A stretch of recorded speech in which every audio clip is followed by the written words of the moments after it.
Infertility treatments have been a blessing to many couples who simply cannot have children, but multiple births and possible birth defects have always been a concern. Medical reporter Christy Myers is here to talk about how limits on embryo transfers are reducing multiple births.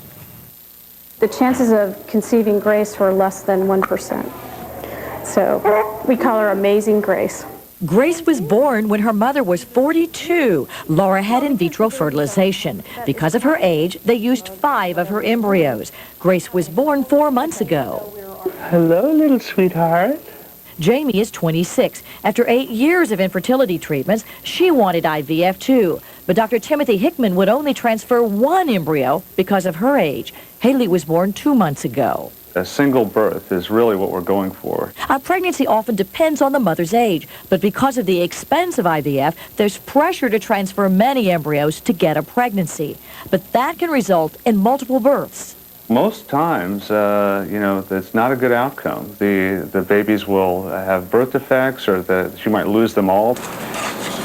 To reduce multiple births, doctors are following guidelines limiting the number of embryos used. A study shows it's been working. We've decreased the triplets and above, which is a big issue.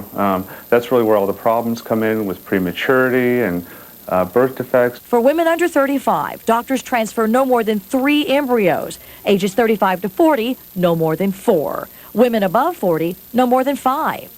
But there's another problem. If they're transferring fewer embryos, then it's more critical that each embryo have a better chance of successfully implanting. And yet they're very fragile. Just opening the incubator door a few times could compromise an embryo. What they do is the miracle. What they do, especially with women like me that have so many problems. I'm very grateful.